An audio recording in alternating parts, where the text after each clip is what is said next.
This is Wandering Sword, an upcoming HD-2D RPG from Spiral Up Games and the Swordman studio. Recently, their demo dropped as part of Steam Next Fest, and the team invited me to play it early. So today I'm here to tell you all about this excellent RPG. And this video is sponsored by Wandering Sword. Now again, as a disclaimer, I got to say whatever I wanted in this video and was not told to say anything outside of mentioning the demo, which by the way, I'll leave a link to down below in the description and in the pinned comment. It's absolutely free and about 3 hours long, so you should definitely go check it out. Now to begin, let's start with the story. Now I don't want to spoil too much of the story, so I'll just kind of give you the broad strokes of it.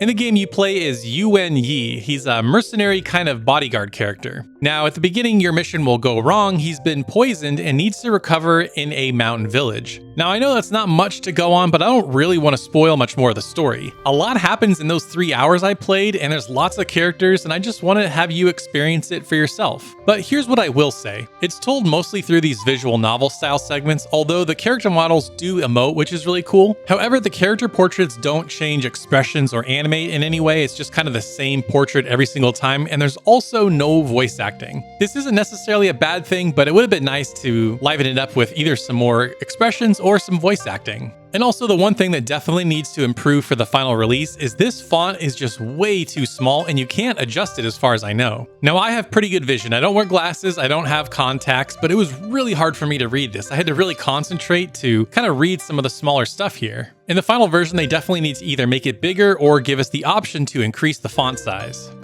Now, gameplay-wise, it may just seem like any other turn-based RPG, but oh no, there's a lot of systems and a lot of mechanics here. Now, in terms of the actual combat, the easiest comparison I can make to it is the recent Live Alive remake. It's almost one-to-one that exact system. It's a mix between a turn-based strategy RPG and a traditional RPG. Now, when the map begins, you'll be placed on a grid. Your characters have this meter that fills up, and once it fills up, you can take your action. Now each character has a variety of different attacks, normal, unique, mighty, and much more. And they all have wide ranges and areas of effect. Now positioning doesn't matter too much in terms of hit percentages or anything like that, but it's just more about how your attack ranges can affect the other characters. Now I also don't know the max party size, as I never had more than 3 characters in my party at any given time, but I imagine it'll probably be around 4 if not more. Now something that I love that a lot of turn-based JRPGs have kind of gotten away from is a default heal ability. Essentially, if you move and you're not quite in range to hit anybody, you can just stay there and recover a little bit of HP and MP. Weirdly enough though, you can't use items in battle. You have to wait until the battles are over and you can use them while you're walking around the world.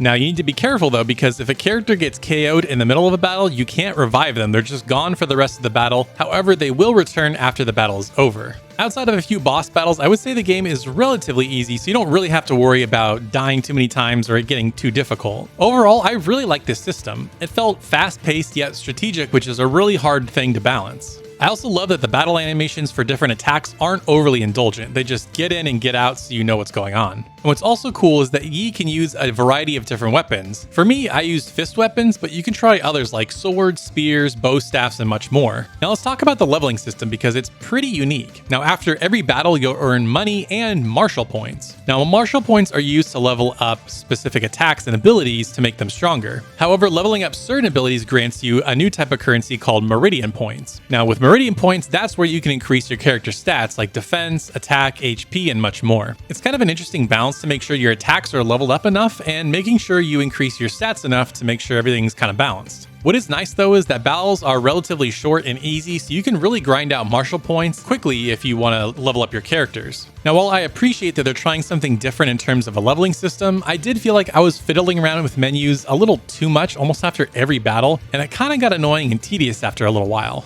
And the same thing could be said about item management. I picked up all kinds of items from ore, weapons, armor, flowers, and much more. And for the most part, I never really touched most of it. Now there are crafting systems in the game, but most of the blacksmiths and crafting vendors I ran into didn't really give me items that were better than the ones that I had, so I pretty much ignored most of these systems. Now one thing that this game does have that I love and every RPG needs to have is an item comparison system. Essentially, once you kind of mouse over a weapon or a piece of armor in your inventory, it will tell you how it compares to your currently equipped weapon or armor, which I love. So it was really easy to tell which one was better, not to mention each piece of equipment was also color-coded by rarity. Now, the only bummer in my opinion is that the game only supports mouse and keyboard. There's no controller support. And in my opinion, this game begs for controller support. Anyone that plays traditional JRPGs like this really favor controllers, so I feel like in the final game, it definitely needs to be in there. Now, just to be clear, the controls aren't bad by any means, but as someone that almost never plays with mouse and keyboard, it was a little bit of a learning curve, and I imagine it will be for most other players who enjoy JRPGs. Now, here is one cool mechanic that I feel like has been kind of ignored in this genre for a really long time, and that is multiple recruitable characters. So you will get characters as part of the story, however, you can recruit random people in the world like shop vendors or citizens. Now, to do that, you'll need to increase their affinity high enough and then defeat them in a duel. At least in the characters that I ran across, those were the requirements. Now, what's nice is to increase their affinity, all you have to do is give them gifts, and in the menu, it just tells you straight up what gifts they want. So as long as you have enough of them and you're strong enough to beat them, then you can get new characters. So for example, in my playthrough, I got this bow staff user. Now, to be honest, he was kind of weak. He didn't really hit that hard, and I couldn't increase his meridian points, so I couldn't really increase any of his stats, but he worked really well as a pawn and could do some small chip damage. Now, I did run into some other characters in parts of the world where I feel like I was definitely underleveled. I was just too weak to beat them, and there were also characters that were way too weak for me and would just be totally useless in my party. I feel like this has huge potential for a huge roster of characters, so I can't wait to see which characters I can recruit in the full game. Now, to be clear, there's not really any story implications, at least as far as I could tell, but they don't show up in cutscenes or anything like that, but it is fun to build out your party and make it easier for yourself in combat.